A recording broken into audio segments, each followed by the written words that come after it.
लब्बैक लब्बैक लब्बैक या रसूल अल्लाह सल्लल्लाहु अलैहि वसल्लम। ताजदार ख़त्म नबूवत जिंदाबाद जिंदाबाद जिंदाबाद। अस्सलाम वालेकुम my dear students, welcome to great science academy. This is Sardar Abdul Qadir Malik. My dear students, जैसा कि आप जानते हैं कि हमारी केपी के बोर्ड की जो फर्स्ट ईयर की मैथमेटिक्स है उसके ऊपर लेक्चर सीरीज जारी है और हम बात कर रहे हैं chapter number 2 matrices and determinants की, और जिसकी हमने एक्सरसाइज 2.2 को स्टार्ट किया हुआ है। आज के लेक्चर में बेटा हम क्वेश्चन नंबर 14, 15 एंड 16 इस लेक्चर में डिस्कस करेंगे। अगर कोई स्टूडेंट्स मेरी ऑनलाइन क्लास को ज्वाइन करना चाहता है तो जो आपको स्क्रीन के ऊपर व्हाट्सएप नंबर शो हो रहा है इसके ऊपर मैसेज करके आप बेटा ऑनलाइन क्लास के रिलेटेड इंफॉर्मेशन ले सकते हैं। जी तो my dear students, question number 14 देखें। कहता है show that if inverse of a square matrix exist then it is unique. कहता है कि अगर कोई भी आपके पास स्क्वायर मैट्रिक्स हो, अगर कोई भी है तो उसका जो इनवर्स होगा वो यूनिक होगा। ऑब्वियसली अगर हम पहले बात करें ना बेटा नंबर्स की, तो मैं आपके सामने अगर एक रखता हूं नंबर लाइक आपके पास 5 है, तो 5 का जो मल्टीप्लिकेटिव इनवर्स होगा वो यूनिक होगा, यानी कि 1/5। या अगर आपके पास 1/5 है तो उसका मल्टीप्लिकेटिव इनवर्स क्या होगा, 5 होगा, यानी कि ये यूनिक होगा। ठीक है, ये जब आपस में कैंसिल आउट होंगे तो जवाब में हमें क्या मिलना चाहिए जी, 1 मिलना चाहिए। हम फिर कहते हैं कि ये दोनों नंबर जो हैं ये एक दूसरे के क्या हैं, मल्टीप्लिकेटिव इनवर्स हैं। यानी कि अगर आप सिंपल रियल नंबर की बात करते हैं तो अगर उन दो नंबर का प्रोडक्ट लें और दो नंबर का प्रोडक्ट लेने से आपके पास मल्टीप्लिकेटिव आइडेंटिटी आ जाए तो देन वो दोनों नंबर क्या होते हैं आपके पास बेटा, एक दूसरे के इनवर्स होते हैं। अब यहाँ पे भी एक क्वेश्चन अराइज हुआ कि हम तो डिस्कस कर रहे हैं मैट्रिसेस को, तो मैट्रिसेस के अंदर जो है वो आइडेंटिटी मैट्रिक्स है। अगर आपको याद हो तो आइडेंटिटी मैट्रिक्स हम इस तरह, अगर मैं ऑर्डर 2 की बात करूं तो 1 0 0 1 ये एक आइडेंटिटी मैट्रिक्स है। तो मैट्रिसेस के अंदर भी कुछ इस तरह की डेफिनेशन है कि अगर हम किसी भी दो मैट्रिसेस का प्रोडक्ट लें तो जवाब में हमारे पास आइडेंटिटी मैट्रिक्स आ जाए तो देन हम कहते हैं कि ये दोनों मैट्रिसेस जो हैं ये एक दूसरे के क्या हैं, इनवर्स हैं। तो प्रॉपर वे में मैं आपके सामने एक डेफिनेशन रखता हूं जी, multiplicative inverse of non singular matrix. एक बात याद रखिएगा हमेशा कि जब भी आप इनवर्स की बात करेंगे किसी मैट्रिक्स के इनवर्स की, तो आपके पास जो मैट्रिक्स है वो एक नॉन सिंगुलर होना चाहिए। सिंगुलर अगर होगा तो फिर आपके पास उसका इनवर्स एग्जिस्ट नहीं करेगा। क्यों एग्जिस्ट नहीं करेगा भाई, डिटर्मिनेंट इक्वल टू 0 आएगा तो आपके पास A inverse is equal to 1 over determinant adjoint of A का फार्मूला, ये 9th क्लास में भी आप पढ़ के आए हैं। तो जब आप डिटर्मिनेंट 0 लगाओगे तो 1 ओवर 0 तो अनडिफाइंड हो जाएगा, तो उसका इनवर्स फिर एग्जिस्ट नहीं करेगा। तो यहाँ पे एक रिस्ट्रिक्शन है कि आपके पास जो डिटर्मिनेंट होगा वो क्या होना चाहिए, नॉन सिंगुलर होना चाहिए। तो सबसे पहले मैं आपके सामने एक डेफिनेशन रखता हूं जी, मल्टीप्लिकेटिव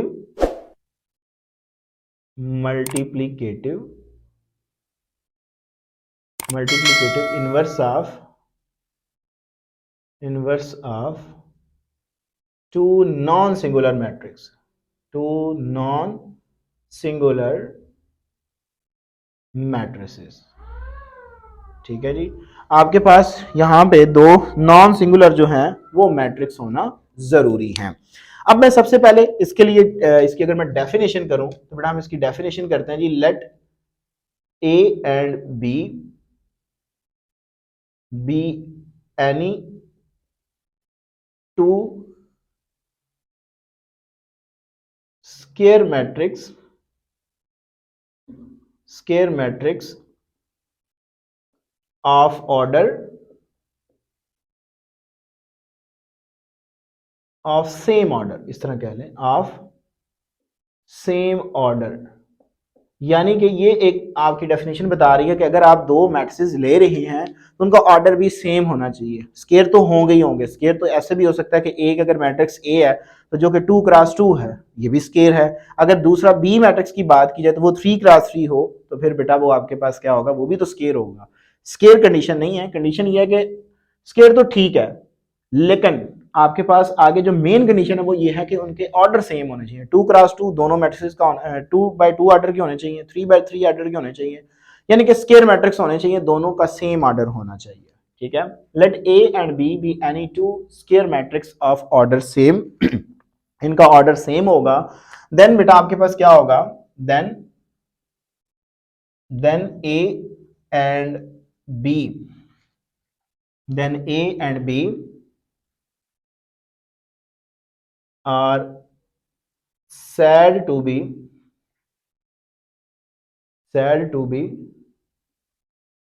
multiplicative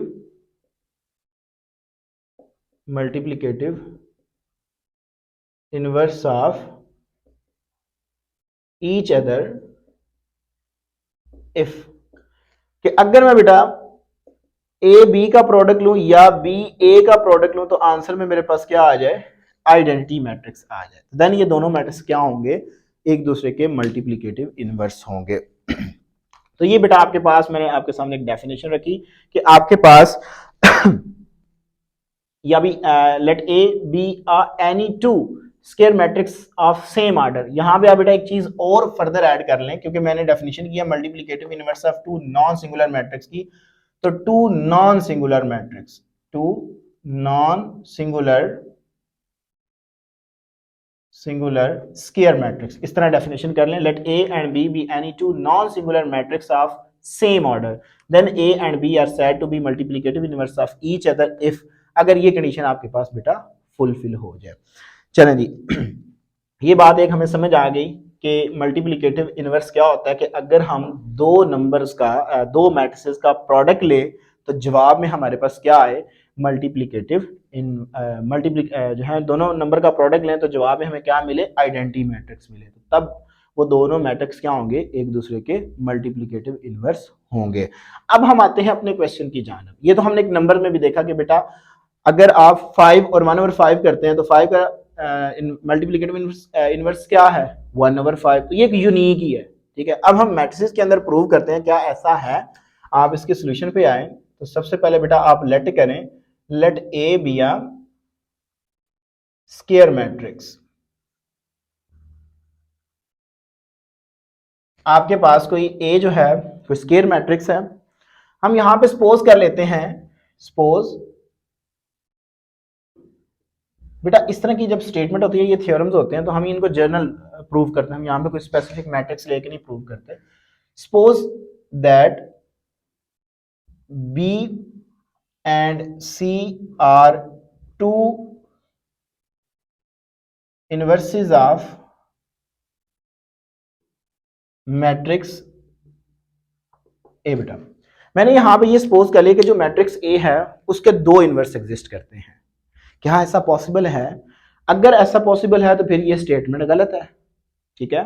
अगर हम ऐसा नहीं कर पाते तो फिर बेटा इसका मतलब है कि ये वाली जो स्टेटमेंट है ये फिर हमारे पास ट्रू है, तो ये हम लेके चल रहे हैं कंट्राडिक्शन। अगर इस तरह की जो सपोजिशन होती है हम इसको कंट्राडिक्शन मेथड बोलते हैं, तो ये बेटा मैंने यहाँ पे कंट्राडिक्शन मेथड से इसको प्रूव करना है कि मैंने सपोज कर लिया कि जो ये मैट्रिक्स ए है इसके दो जो हैं वो इनवर्स हैं, ठीक है। अब हम डेफिनेशन देखते हैं जी, as B is the inverse of A, क्योंकि B जो है वो A का क्या है, इनवर्स है। सो बाय डेफिनेशन बेटा डेफिनेशन ने हमें अभी बताया कि फिर A B का जो प्रोडक्ट है या फिर B A का जो प्रोडक्ट है ये इक्वल किसके आना चाहिए जी, आइडेंटिटी मैट्रिक्स के। इसको मैं इक्वेशन नंबर 1 कह देता हूं, ठीक हो गया। इसके बाद बेटा आप देखें तो फर्दर हमने कहा हुआ कि C जो है वो भी इसका इनवर्स है, as C is the inverse of A। So by definition कौन सी है बेटा, वो वाली जो मैंने अभी आपको करवाई है, उसके अकॉर्डिंग क्या होगा कि A C का प्रोडक्ट सी ए के प्रोडक्ट के इक्वल होना चाहिए, और इनका लें जब प्रोडक्ट तो ये दोनों किसके आ जाएं जी, आइडेंटिटी मैट्रिक्स के इक्वल आ जाए। ये यहाँ पे हमने जो दो कंट्राडिक्शन ली कि हमने कहा कि ए और बी जो है एक स्क्वायर मैट्रिक्स है और बी और सी इसके दो इनवर्सेस हैं। फिर अगर ये दोनों इसके इनवर्सेस हैं तो डेफिनेशन क्या बताती है कि इन दोनों का प्रोडक्ट यानी कि कम्यूटेटिव लॉ इसको हम पढ़ते हैं, ए बी का product is equal to B A का प्रोडक्ट किसके इक्वल आना चाहिए जी, आइडेंटिटी मैट्रिक्स की इक्वल आना चाहिए। इसी तरह बेटा सी जो है वो भी इसका इनवर्स है ए मैट्रिक्स का। सो डेफिनेशन ये बताती है कि ए सी का product is equal to C ए का प्रोडक्ट इज इक्वल टू क्या आना चाहिए, ए सी आना चाहिए। अब बेटा आप गौर करें, ये एक बड़ी इंटरेस्टिंग सी स्टोरी है कि अगर आप देखें एक मैट्रिक्स है, मैं वैसे जनरल सा ले रहा हूं, बी मैट्रिक्स है आपके पास जिसकी कोई भी आप वैल्यू ले लेते हैं जी, 1 1 1 1, ये कोई मैट्रिक्स है, ठीक है जी। आइडेंटिटी मैट्रिक्स है जी एक आपके पास 1 0 0 1। अगर आप इसका प्रोडक्ट लेते हैं यानी कि बी आई करते हैं तो जवाब क्या मिलता है, पहले चेक करते हैं, 1 1 1 1 और इसके साथ जब मल्टीप्लाई 1 0 0 1 बेटा, तो जब आप इसका प्रोडक्ट लेंगे ना तो बेटा ये क्या मिलेगा 1 1 1 1, क्योंकि देखना 1 इंटू 1 1, ये इससे मल्टीप्लाई होगा तो 0 तो जस्ट 1 आ गया, 1 इंटू 0 0, 1 इंटू 1 1 आ गया, 1 इंटू 1 1 आ गया, 1 इंटू 0 1 आ गया, यानी कि हमें जवाब में क्या मिला जी, बी मैट्रिक्स मिला, ठीक है। तो इसका मतलब है कि बेटा अगर हम किसी मैट्रिक्स को आइडेंटिटी मैट्रिक्स के साथ मल्टीप्लाई करेंगे तो जवाब में हमें वो क्या मिलेगा, ओरिजिनल मैट्रिक्स ही मिलेगा। तो यहां पे बेटा हम क्या करते हैं कि जो बी मैट्रिक्स है ना, बी मैट्रिक्स जो है इसको हम मल्टीप्लाइंग अगर करते हैं आई के साथ तो ऑब्वियसली ये रिजल्ट जो है एज, यहां पे उसे बताएं एज कि ये भी मैंने आपको एक एग्जांपल के जरिए भी बताया कि अगर मैं एक मैट्रिक्स है कोई भी आर्डर का है, ठीक है, उतने ही आर्डर के आइडेंटिटी मैट्रिक्स से मल्टीप्लाइंग करेंगे तो वही मैट्रिक्स आपको मिलेगा। तो बेटा बी को जब आप आई के साथ मल्टीप्लाइंग करेंगे तो ऑब्वियसली आपको क्या रिजल्ट मिलेगा, बी ही मैट्रिक्स मिलेगा। अब आप गौर करें तो यहां पे बेटा जो आपके पास है आई, आई दो वैल्यू की इक्वल है, ए बी के भी इक्वल है। अगर इसको थोड़ा सा आप इस तरह लिख लें कि ए बी जो है ये भी आई की इक्वल है और बी ए जो है ये भी किसकी इक्वल है, आई की इक्वल है। तो अगर मैं यहां पे आई की वैल्यू लगा देता हूं so B is equal to B into I की जो वैल्यू है, ठीक है बेटा, आई की जो वैल्यू है यहां पे भी देखें तो आपके पास A C is equal to I is equal to C A है। तो अगर यहां से बेटा मैं आई की वैल्यू लेता हूं, क्योंकि दो इनवर्सेस मैंने ली हैं, कौन कौन से इनवर्सेस लिए हैं बेटा, बी और सी लिए। अब अगर मैं यहां पे अगर आप सी लेते हैं ना, सी इज इक्वल टू सी आई, तो इसका मतलब है कि ये वाली वैल्यू आपको यूज करनी पड़ेगी। अगर आप बी ले रहे हैं तो बेटा फिर आपको ये वाली आई की वैल्यू यूज करनी पड़ेगी बेटा, क्योंकि ये आपके पास है आई, आई किसकी इक्वल है, ए सी के, ए सी की इक्वल है। तो by associative law, by associative law, associative law क्या होता है, जस्ट ब्रैकेट चेंज होती है, B is equal to B is equal to B is equal to B A into C आ गया। और बेटा आप गौर करें बी ए किसकी इक्वल है, आई के, so B is equal to I into C. तो आइडेंटिटी मैट्रिक्स जिससे भी मल्टीप्लाइंग होता है तो किसकी इक्वल आ जाता है जी, सी की इक्वल आ जाता है। अब बेटा आप गौर करें हमने तो बी और सी जो है वो इस मैट्रिक्स ए के इनवर्स माने हैं, ठीक है, हमने इस मैट्रिक्स ए का दो इनवर्स माने हैं, लेकिन हमारे पास जो रिजल्ट है वो ये आया कि दोनों मैट्रिक्स जो हैं वो दोनों इनवर्सेस जो हैं वो आपस में इक्वल हैं। इसका मतलब है कि अगर ये दोनों आपस में इक्वल हैं तो फिर जो भी आपके पास स्क्वायर मैट्रिक्स होगा उसका इनवर्स क्या होगा, यूनिक होगा। तो बेटा आपने बताना है हेंस हेंस कि जो आपके पास inverse of, hence inverse of matrix A is unique, ठीक है, उसका मैट्रिक्स क्या होगा, यूनिक होगा। अगर ये दोनों इक्वल ना आते तो देन फिर बेटा इसका इनवर्स यूनिक नहीं होना था, क्योंकि दोनों इनवर्सेस आपस में बराबर आ चुके हैं। इसका मतलब है कि जो बी की वैल्यू है वही सी की वैल्यू है, तो ये तो एक वैल्यू बन गई आपके पास। तो इस वजह से फिर बेटा आपके पास जो मैट्रिक्स ए है उसका इनवर्स क्या होगा, यूनिक होगा। एक और चीज मैं आपको इसी डेफिनेशन के जरिए बताता चलो बेटा कि अगर हमने किसी मैट्रिक्स का इनवर्स कैलकुलेट करना हो, ठीक है, अगर हमने किसी भी मैट्रिक्स का जो है वो इनवर्स कैलकुलेट करना हो तो उसको हम किस तरह कैलकुलेट करेंगे, the inverse of a matrix denoted by A inverse is defined as, इसको बेटा अगर मैं डिफाइंड करता हूं तो डिफाइंड कैसे करूंगा मैं कि अगर आप एक मैट्रिक्स को उसके इनवर्स के साथ मल्टीप्लाइंग करते हैं या ए इनवर्स को ए के साथ मल्टीप्लाई करते हैं तो आंसर में आपको क्या मिलेगा, आइडेंटिटी मैट्रिक्स मिलेगा। अब क्वेश्चन है कि इनवर्स हम कैसे कैलकुलेट करेंगे, उसका बेटा आपने छोटी क्लास में ये फार्मूला पढ़ा हुआ है कि A inverse is equal to क्या होगा जी, 1 over determinant of A adjoint of A बेटा। तो ये आपने फार्मूला भी याद रखना है, आगे वाला जो क्वेश्चन आ रहा है उसमें बेटा इस फार्मूले को मैंने यूज करना है। तो ये था लाइट सा कॉन्सेप्ट इनवर्स मैट्रिसेस के रिलेटेड। अब हम चलते हैं बेटा अपने क्वेश्चन नंबर जो है वो जी। तो माय डियर स्टूडेंट्स, इंतहाई इंपॉर्टेंट क्वेश्चन, क्वेश्चन नंबर 15। उससे पहले बेटा आप इस नोट को देखिएगा। इस नोट में क्या है कि inverse of matrix exist if matrix is non singular, यानी कि जब आपके पास मैट्रिक जो है वो नॉन सिंगुलर होगा तब उसका क्या होगा, इनवर्स एग्जिस्ट करेगा। तो सबसे पहले बेटा हम देखें यहाँ पे क्वेश्चन नंबर 15 में, तो हमें एक फ्री ऑर्डर का डिटर्मिनेंट दिया गया, मैट्रिक्स दिया गया और हमसे वो डिमांड कर रहा है कि इसका इनवर्स कैलकुलेट करें। तो बेटा सबसे पहले हम क्या करते हैं, इस मैट्रिक्स का डिटर्मिनेंट लेते हैं, क्या ये मैट्रिक्स सिंगुलर है या नॉन सिंगुलर है जी। आप बेटा इसका सॉल्यूशन मैं यहाँ से स्टार्ट कर रहा हूँ जी, ये सॉल्यूशन है इसका। तो आप इसका डिटर्मिनेंट ले, डिटर्मिनेंट बेटा क्या होगा आपके पास, 0 2 2 -1 3 2 1 0 एंड 5। इसको एक्सपैंड कर दें जी, एक्सपैंड बाय R1 से। तो बेटा जब R1 से आप एक्सपैंड करोगे तो क्या आएगा, 0, ये कॉलम ये रो डेल कर दें, 3 2 0 5 बेटा। नेक्स्ट -2, ये कॉलम ये रो डेल कर दें, -1 1 2 एंड 5 आ जाएगा। एंड +2, ये कॉलम ये रो डेल कर दें, -1 3 1 एंड 0 आ गया। इसके बाद बेटा आप देखें तो determinant of A is equal to, ये सारा 0 हो गया, -2 बिकॉज 0 से मल्टीप्लाइंग होगा, -5 -2 +2 इंटू 0 -3। तो ये आ गया मेरे पास determinant of A is equal to -2 into -7 and +2 into बेटा -3 is equal to -14 plus +14 and -6।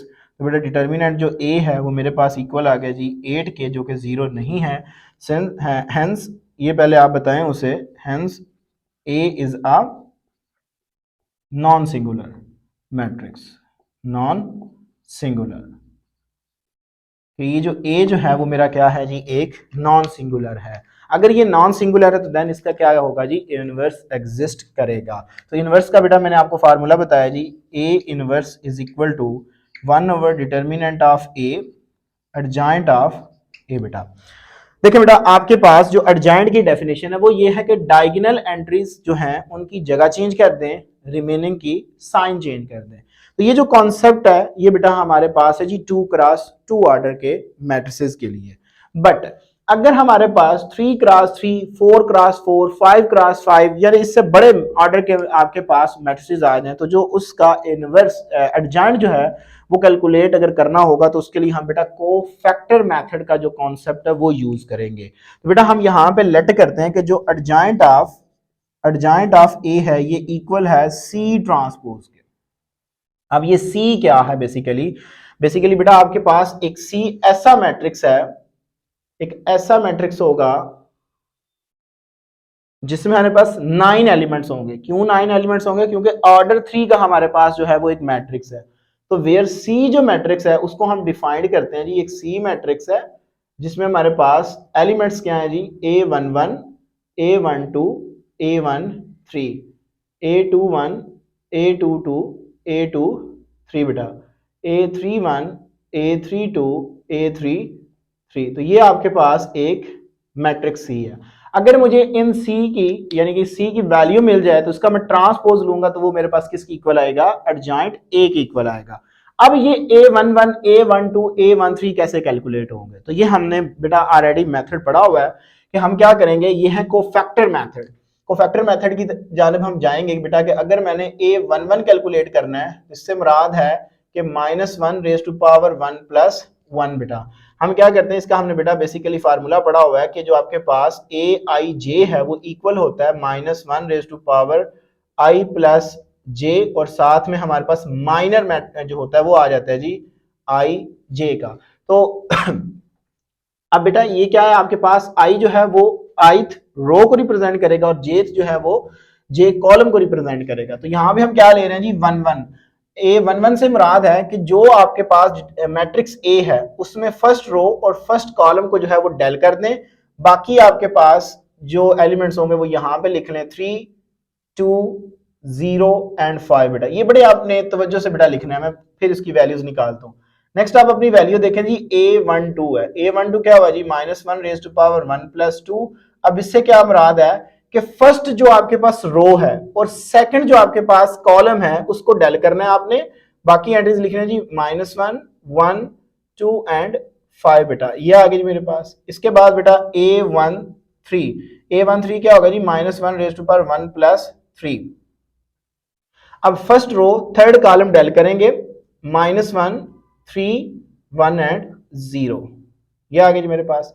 इसके बाद आपके पास आएगा जी a21 से क्या मुराद है जी, 2 + 1 मीन कि अब बेटा सेकंड रो और फर्स्ट कॉलम को हम डेल करेंगे, बाकी एंट्रीज हमारे पास आएंगी जी 2 2 और 0 5। ये बेटा बड़े तवज्जो से आपने करनी है। देखें 2 1 से मुराद है जी second row first column del करेंगे, बाकी एंट्रीज आप लिख लेंगे। इसके बाद बेटा आप लिखेंगे जी a22 is equal to -1 raise to power 2 + 2। अब इससे क्या मुराद है जी, second row and second column जो है ये बेटा आप डेल करेंगे तो आपके पास जो वैल्यू आएगी वो आएगी जी 0 2 1 एंड 5। इसके बाद बेटा a23 -1 रेज टू पावर 2 + 3, और इससे क्या मुराद है जी, सेकंड रो और थर्ड बेटा कॉलम आपने डेल करना है। दोबारा देखिएगा, सेकंड रो थर्ड कॉलम को जब हम डेल करेंगे तो बेटा क्या आएगा मेरे पास 0 2 1 एंड 0, ये आ गया जी second row and third column. ठीक है, ये आ गया जी मेरे पास। इसके बाद स्टूडेंट्स आपके पास है जी a31 है जी -1 रेज टू पावर 3 + 1। सो 3 + 1 क्या है जी, थर्ड रो फर्स्ट कॉलम आप डेल कर दें, बाकी आपके पास आएगी जी 2 2 3 एंड 2। बेटा ये आ गया जी। इसके बाद students a32 is equal to -1 raise to power 3 + 2। अब ये क्या है जी, आपके पास third row and second column जो है वो डेल होगा 0 -1 2 एंड 2। बेटा ये आ गया जी आपके पास। ठीक है, अब मैं इस डेफिनेशन को जो है वो बेटा रेज करता हूं क्योंकि ये क्वेश्चन थोड़ा लेंथी है।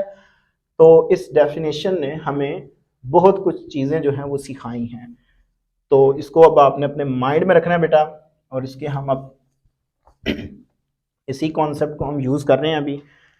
तो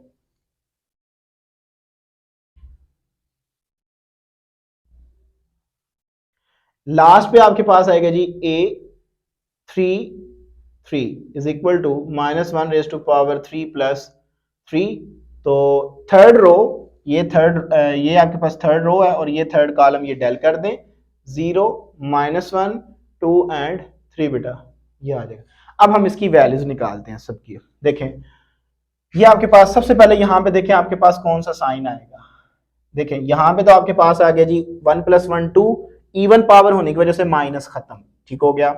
इसके बाद यहां पे देखें तो ये आपके पास आ गया जी माइनस का साइन क्योंकि आड पावर होगी, ये आपके पास अगेन प्लस हो जाएगा, ये आपके पास अगेन नेगेटिव साइन देगा, ये प्लस हो जाएगा बिकॉज इवन पावर बनेगी, ये आड पावर बनेगी, ये माइनस का साइन देगा, ये इवन पावर देगी तो ये प्लस का, ये आपको बेटा माइनस की वैल्यू देगा, और ये लास्ट वाली आपको अगेन प्लस वाला साइन देगा। अब आप इसका डिटर्मिनेंट निकालें, आपको निकालना आता है जी 5 3 आर 15, तो इसका मतलब है कि आपके पास जवाब क्या आ गया जी जस्ट 15।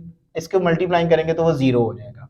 देखें -5, ठीक है जी, -5 एंड -2 -7 माइनस माइनस प्लस, तो बेटा जस्ट आपके पास 7 आ जाएगा। इसके बाद देखें तो 0 और बेटा ये आएगा जी -3, तो इसका जवाब आपको मिल जाएगा -3।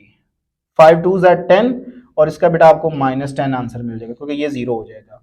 इसमें देखें तो ये 0 और 2 1 2 और ये -2, क्योंकि जब डिटर्मिनेंट लेते हैं तो -2 आपके पास आएगा। ये 0 -2 माइनस माइनस ये बेटा +2 आपको देगा आंसर। इसके बाद बेटा 2 2 4 और यहाँ पे 4 माइनस टू थ्री ज़ार six, six answer minus two आ गया।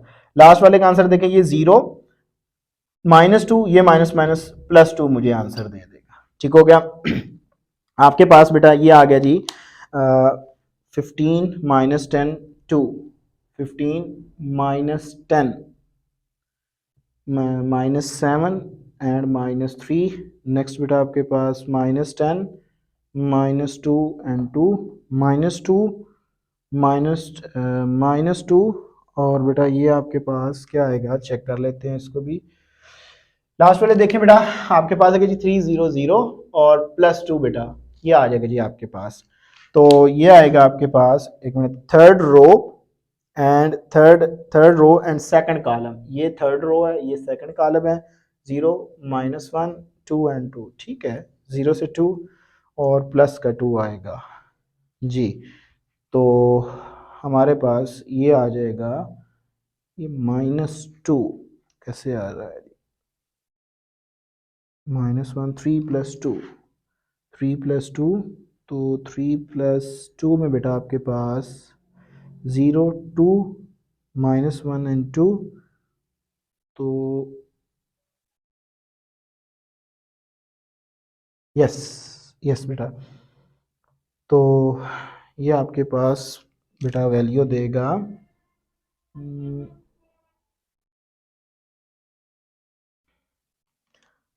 ये माइनस की वैल्यू बेटा देगा। क्यों माइनस की वैल्यू देगा, क्योंकि ये ऑड पावर है, ये माइनस रहेगी, ये माइनस माइनस प्लस हो जाएगा जी। अब ये वाली वैल्यूज यहाँ पे मैं सब्स्टिट्यूट करता हूँ सी वाले मैट्रिक्स में। तो सी वाले मैट्रिक्स में जब मैं लगाऊंगा तो मेरे पास क्या आएगा जी, 15 7 माइनस 3, इसके बाद बेटा माइनस 10 माइनस 2 2 बेटा and minus two and just 2 बेटा। तो एडजॉइंट मुझे मिल जाएगा जी, adjoint of A is equal to C transpose है। तो सी ट्रांसपोज क्या होगा बेटा, आप इसका ट्रांसपोज ले लें कि ये आपके पास रो है, ये कॉलम बन जाएगा। 15 7 minus 3 minus 10 minus 2 2 minus two and 2, तो ये बेटा आपके पास क्या आ गया जी, इसका एडजॉइंट आ गया। अब आप इस फार्मूला में लगाएं तो आपके पास बेटा फाइनली जो है वो ए इनवर्स जो है वो कैलकुलेट होके आ जाएगा। तो ए इनवर्स जो है उसका फार्मूला जी 1 over determinant of A, determinant of A कितना है जी आपके पास 8, और एडजॉइंट ऑफ ए कितना है आपके पास 15 minus 10 minus 2 7 minus two minus 3 2 and positive 2 बेटा, ये आ गई जी आपके पास। तो इसको मल्टीप्लाई कर दें तो आपके पास फाइनली आंसर आ जाएगा। तो ये आपके पास आएगा जी 15 ओवर 8, ये आएगा जी minus 10 by 8 minus 2 by 8 7 by 8 minus 2 by 8 minus 2 by 8 minus 3 by 8 2 by 8 and 2 by 8 बेटा। तो यहाँ से जो कैंसिल होंगे उनको कैंसिल आउट कर दीजिएगा। ये आगे जी 15 बाई 8 2 4 ज़ार एंड 2 5 ज़ार, तो ये आएगा जी माइनस 5 बाई 4 माइनस 1 बाई 4, यानी कि ये कैंसिल आउट हो जाएगा। तो ये आपके पास आएगा जी 7 by 8 minus 1 by 4 minus 1 by 4 minus 3 by 8 minus just 1 by 4 1 by 4 बेटा। तो ये आपके पास फाइनली जो है वो इनवर्स कैलकुलेट होके आ जाएगा। तो ये था बेटा हमारे पास क्वेश्चन नंबर क्वेश्चन नंबर 15। अब हम चलते हैं इस लेक्चर के last question, question number 16। My dear students, next हमारे पास लास्ट क्वेश्चन, क्वेश्चन नंबर 16 इस लेक्चर का। एक मैट्रिक्स हमें दिया गया ए जो कि 2 क्रॉस 2 ऑर्डर का है, और हमने ये शो करना है कि इस मैट्रिक्स का आप इन्वर्स लें, ठीक है। तो उसका डिटर्मिनेंट और जो आपका ए का डिटर्मिनेंट आएगा उसका रेसिप्रोकल लें, तो ये दोनों आपस में इक्वल आने चाहिए। सॉल्यूशन बड़ा आसान सा क्वेश्चन है बेटा ये आपके लिए। आप ए मैट्रिक्स है आपके पास गिवन 3 माइनस 1 4 एंड 2 बेटा, ये आ गया आपके पास। सबसे पहले आप इसका डिटर्मिनेंट लें, तो ये बेटा आपको मिलेगा determinant of A is equal to 3 minus 1 4 and 2 is equal to 3 2 ज़ार 6 एंड प्लस 4।